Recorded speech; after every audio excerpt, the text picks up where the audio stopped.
പണം കിട്ടാൻ ഈശ്വരനെ ആരാധിക്കുന്ന ചിലരുണ്ട്. മറ്റു ചിലർ പുത്രനുണ്ടാകാൻ അങ്ങനെ ചെയ്യുന്നു. അവർ സ്വയം ഭക്തന്മാരെന്ന് കരുതുകയും ചെയ്യുന്നു. ഇതു ഭക്തിയല്ല. അവർ യഥാർത്ഥത്തിൽ ഭക്തന്മാരുമല്ല. അക്കൂട്ടർ സ്വർണമുണ്ടാക്കാൻ കഴിവുണ്ടെന്ന് പറയുന്ന വല്ല സന്യാസിമാരും വന്നാൽ അയാളുടെ അടുക്കിലേക്ക് ഓടുകയായി. എങ്കിലും സ്വയം ഭക്തന്മാരാണെന്നത്രേ ഭാവം. പുത്രനുണ്ടാകണമെന്ന ആഗ്രഹത്തോടുകൂടി ഈശ്വരനെ ആരാധിക്കുന്നത് ഭക്തിയല്ല. സമ്പത്തുണ്ടാകാൻ വേണ്ടി ആരാധിക്കുന്നതും ഭക്തിയല്ല. സ്വർഗം കൊതിച്ചുകൊണ്ടുള്ള ആരാധന പോലും ഭക്തിയല്ല. ഭയത്തിൻ്റെയോ ലോഭത്തിൻ്റെയോ സന്താനമല്ല ഭക്തി. ഭഗവൻ സുന്ദരിയായ ഭാര്യയെ വേണ്ട, ജ്ഞാനമോ മുക്തിയോ വേണ്ട, 100 ജന്മങ്ങളും മരണങ്ങളും എനിക്ക് നേരിട്ട് കൊള്ളട്ടെ, എൻ്റെ ആഗ്രഹം സദാ അങ്ങയെ സേവിച്ച് കഴിയണമെന്നാണ്.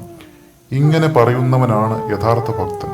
ഈ ഘട്ടത്തിൽ അയാൾ അണു മുതൽ ബ്രഹ്മാവ് വരെയുള്ളതിലെല്ലാം ഈശ്വരനെ കാണുന്നു. എല്ലാത്തിലും ഈശ്വരൻ അഭിവന്യിക്കുന്നതായി കാണുന്നു. ഈശ്വരനെ കൂടാതെ മറ്റൊന്നുമില്ലെന്ന് അയാൾക്ക് ബോധ്യപ്പെടുന്നു. എപ്പോൾ മാത്രമാണ് അയാൾ തന്നെത്താൻ ഏറ്റവും നിസാരനെന്ന് കരുതി ഭക്തന്റെ യഥാർത്ഥ ഭാവത്തിൽ ഈശ്വരനെ ആരാധിക്കുന്നത്? അപ്പോൾ തീർത്ഥങ്ങളും ബാഹ്യാരാധനാ രൂപങ്ങളും അയാൾ ഉപേക്ഷിക്കുന്നു. ഓരോ മനുഷ്യനെയും തികവുറ്റ ദേവാലയമായി കാണുന്നു. ശാസ്ത്രങ്ങളിൽ പല മട്ടിലും ഭക്തി വർണ്ണിക്കപ്പെട്ടിട്ടുണ്ട്. നാം പറയാറുണ്ട് ഈശ്വരൻ പിതാവാണെന്ന്.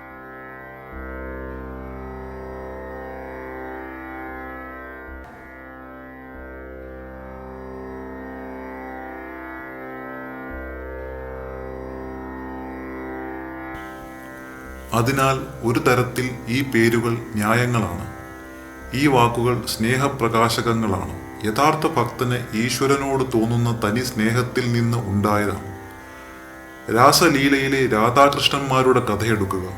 ഭക്തന്റെ തനി മനോഭാവത്തെ ഉദാഹരിക്കുകയാണ് ഈ കഥ ആർജവത്തോടെ ചെയ്യുന്നത്. കാരണം സ്ത്രീ പുരുഷ സ്നേഹത്തെ കവിഞ്ഞു പോകുന്ന ഒരു സ്നേഹവും ലോകത്തിലില്ല. ആ മട്ടിലുള്ള തീവ്ര സ്നേഹമുള്ളിടത്ത് ഭയമില്ല. മറ്റു ആസക്തിയൊന്നുമില്ല.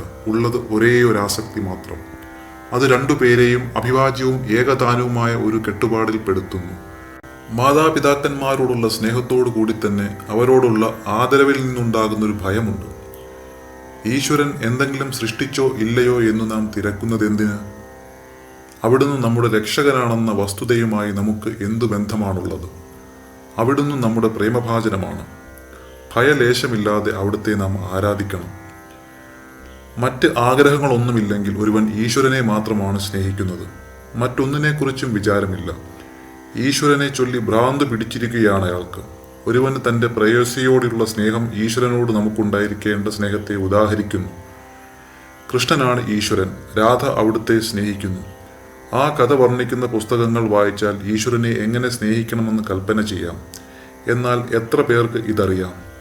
ഉള്ളു മുഴുവൻ മാലിന്യം നിറഞ്ഞവർ, സദാചാരം എന്തെന്ന ബോധമേ ഇല്ലാത്തവർ ഇതെങ്ങനെ ധരിക്കും?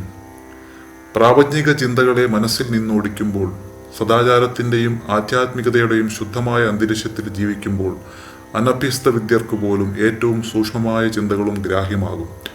ആ തരക്കാർ എത്ര കുറച്ചു മാത്രം. മനുഷ്യന് വഷളാക്കാൻ പാടില്ലാത്ത ഒരു മതവുമില്ല. ഉദാഹരണമായി, ശരീരത്തിൽ നിന്ന് വ്യത്യസ്തമാണ് ആത്മാവെന്ന് ഒരുവന് കരുതാം. അപ്പോൾ ശരീരം കൊണ്ട് പാപം ചെയ്യുമ്പോൾ അവൻ്റെ ആത്മാവിന് ലേപമില്ല തന്നെ. വാസ്തവത്തിൽ മതങ്ങൾ അനുസരിക്കപ്പെട്ടാൽ പരിശുദ്ധിയുടെ മൂർത്തിയായി കൂടാത്ത ഹിന്ദുവോ മുസ്ലിമോ ക്രിസ്ത്യാനിയോ ഇല്ല. നല്ലതോ ചീത്തയോ ആയ സ്വഭാവമനുസരിച്ചാണ് മനുഷ്യരുടെ നടത്തം. ഇതിൽ സംശയമില്ല. എന്നാൽ ലോകത്തിൽ ഈശ്വരനെപ്പറ്റി കേൾക്കുമ്പോൾ മത്തു പിടിക്കുന്ന ചിലരുണ്ട്. ഈശ്വരനെപ്പറ്റി വായിക്കുമ്പോൾ അവർ ആനന്ദാശ്രുക്കൾ പൊഴിക്കുന്നു. അവരാണ് യഥാർത്ഥ ഭക്തന്മാർ.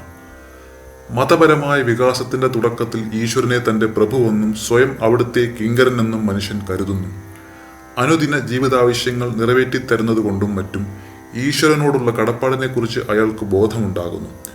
ആ വക ചിന്തകൾ ഉപേക്ഷിക്കുക. ആകർഷകമായ ശക്തി ഒന്നേയുള്ളൂ. അതാണ് ഈശ്വരൻ. സൂര്യനും ചന്ദ്രനും മറ്റെല്ലാ വസ്തുക്കളും തന്നെ ആകർഷകമായ ആ ശക്തിയെ അനുസരിച്ചാണ് ചലിക്കുന്നത്. നല്ലതും ചീത്തയുമായ ഈ ലോകത്തുള്ളതെല്ലാം ഈശ്വരൻ്റേതാണ്. നല്ലതും ചീത്തയുമായി നമ്മുടെ ജീവിതത്തിൽ സംഭവിക്കുന്നതെല്ലാം നമ്മെ ഈശ്വരനിലേക്ക് അടുപ്പിക്കുന്നു. എന്തോ സ്വാർത്ഥോദ്ദേശം കൊണ്ട് ഒരുവൻ മറ്റൊരുവനെ കൊല്ലുന്നു. അതിൻ്റെ പിന്നിലുള്ള ഉദ്ദേശം സ്നേഹമാണ്. അത് തന്നോടുള്ളതോ മറ്റു വല്ലവരോടുമുള്ളതോ ആകാം. നാം നന്മ ചെയ്താലും തിന്മ ചെയ്താലും പ്രേരകശക്തി സ്നേഹം തന്നെ. കടുവ പോത്തിനെ കൊല്ലുന്നു. കടുവായ്ക്കോ അവൻ്റെ കുട്ടികൾക്കോ വിശപ്പുള്ളത് കൊണ്ടാണത്. വ്യക്തീഭവിച്ച സ്നേഹമാണ് ഈശ്വരൻ. എല്ലാത്തിലും സ്നേഹമാകുന്നത് ഈശ്വരനാണ്. അറിഞ്ഞും അറിയാതെയും ഓരോരുത്തരും ഈശ്വരങ്കിലേക്ക് ആകർഷിക്കപ്പെടുകയാണ്. ഒരു സ്ത്രീ അവളുടെ ഭർത്താവിനെ സ്നേഹിക്കുമ്പോൾ അയാളിൽ കുടികൊള്ളുന്ന ദിവ്യതയാണ് തന്നെ ആകർഷിക്കുന്ന മഹാശക്തിയെന്ന് അവൾക്ക് ധാരണയില്ല. സ്നേഹമൂർത്തിയായ ഈശ്വരനെ മാത്രമാണ് ആരാധിക്കേണ്ടത്. സൃഷ്ടാവെന്നും രക്ഷകനെന്നും മാത്രം അദ്ദേഹത്തെപ്പറ്റി നാം ചിന്തിക്കുന്നിടത്തോളം കാലം ബാഹ്യപൂജ നമുക്ക് അർപ്പിക്കാം. അതിനെല്ലാം അപ്പുറം ചെല്ലുമ്പോൾ, ഈശ്വരനെ പ്രേമമൂർത്തിയായി കരുതുമ്പോൾ, അവിടുത്തെ എല്ലാ വസ്തുക്കളും അവിടുന്നിലും കാണുമ്പോഴാണ് പരമഭക്തി പ്രാപ്തമാകുന്നത്.